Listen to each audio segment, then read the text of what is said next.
les marchés financiers avec IG Markets, CFD Trading.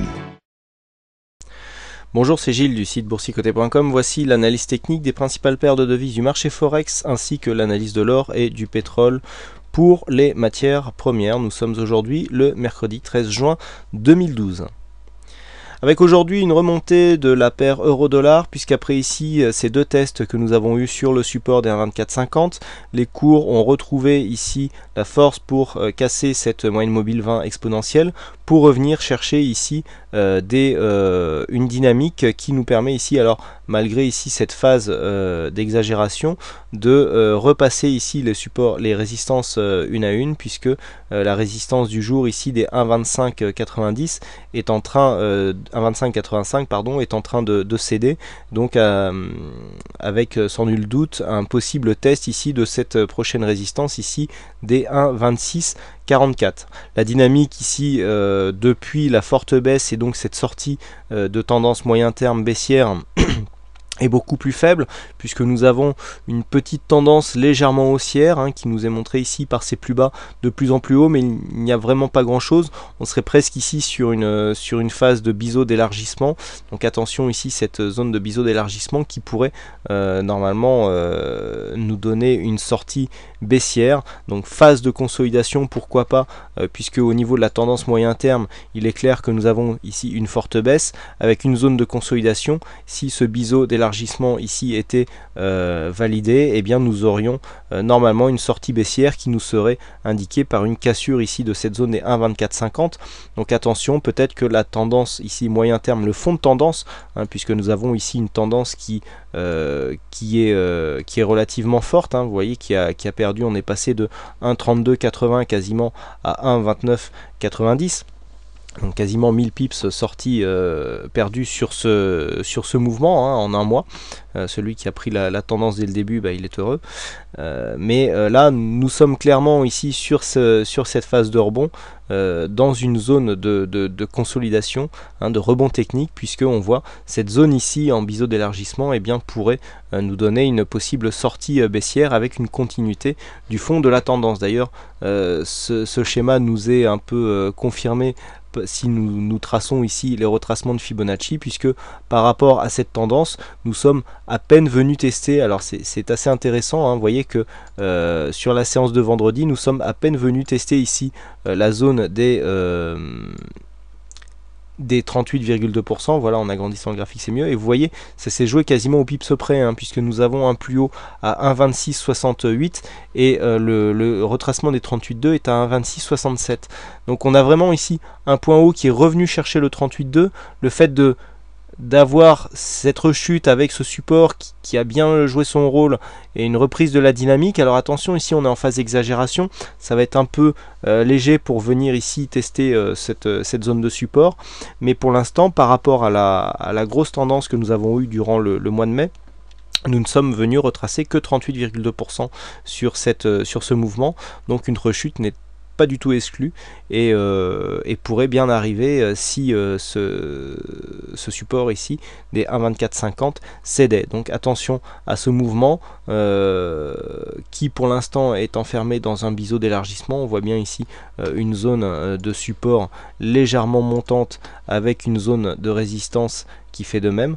On va ici configurer, voilà, pour avoir une épaisseur plus visible, et si on prend la zone de résistance, nous avons ici, voilà, sur cette phase des plus hauts qui sont on a trois zones de points hauts qui nous permettent ici de tracer cette zone, et on voit bien que voilà, ça va bien en s'élargissement et que donc on pourrait avoir dans cette figure une sortie baissière, puisque biseau d'élargissement haussier ont une sortie baissière qui nous mettrait dans le sens d'une continuité de la tendance de fond moyen terme. On passe tout de suite au câble, donc la paire livre sterling contre dollar américain avec un petit peu le même schéma. Ici une phase descendante, qui a été porté ici sur un mouvement relativement puissant, qui est venu tester ici un nouveau point bas. Et bien nous sommes ici dans une phase de consolidation. Alors un petit peu comme ce que nous avons eu sur l'euro-dollar, on peut venir tracer ici le retracement les Fibonacci, voilà. Et si on prend l'intégralité de la tendance, et bien les 38,2 vous voyez n'ont même pas été attaqués. On a eu une petite zone de résistance ici sur les 23,6 qui est maintenant cassée, mais pour l'instant les cours ici remontent sur ce petit support qui nous donne un mouvement technique, je dirais plutôt hop, alors là aujourd'hui ça va pas du tout, et qui nous donne un mouvement technique haussier. Donc c'est relativement clair ici, voilà, sur cette hausse, mais on voit que la dynamique ici est relativement faible, même si le support a l'air assez puissant, puisqu'avec 4 points significatifs, mais des plus hauts qui ont du mal à monter, puisqu'on reste coincé ici sous les 1,56, et bien on voit que cette dynamique a du mal à monter. Le fait de recasser ce support nous remettrait dans le sens de la tendance, avec une possibilité de cassure baissière, donc des précédents points bas, sur les 1,5267.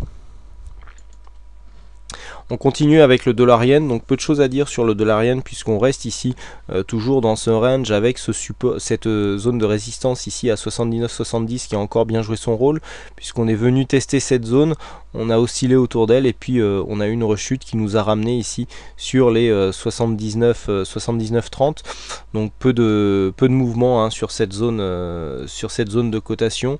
On vient vraiment marquer des oscillations, très peu d'amplitude, une quarantaine de pips à tout casser. Donc peu de choses à faire sur cette paire de devises qui revient à des mouvements peu volatiles. On continue avec l'or, donc l'or qui continue à emprunter ici sa petite dynamique haussière.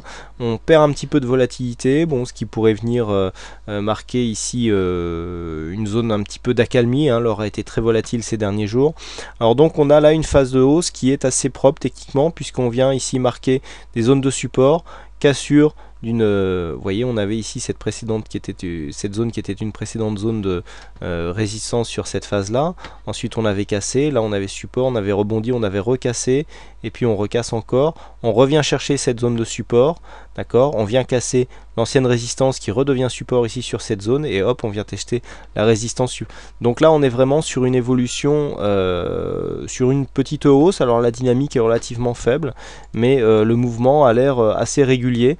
Les choses devraient se gâter ici à l'approche des 1640 qui nous donneront vraiment une idée de la puissance de ce mouvement, puisque nous arriverons ici sur cette zone majeure, puisque suite à la cassure ici des 1624, et bien ça sera la zone des 1640 qui deviendra le prochain test, zone d'invalidation ici en cas de cassure des 1584 $ l'once, avec une première alerte ici sur franchissement baissier de ce support en noir.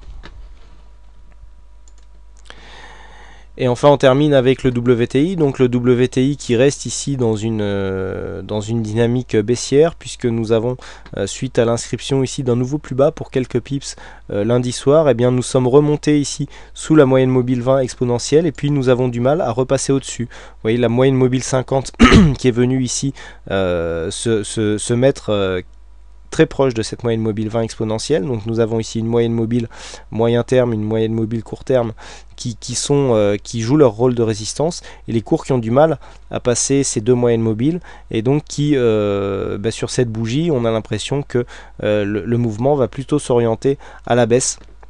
Donc le WTI ici qui a du mal à repasser au-dessus, le fait de revenir ici, de redescendre, nous donnerons certainement une attaque relativement franche des 81,50 qui reste le support qui correspond à cette zone de point bas que nous avions marqué le 4 juin dernier.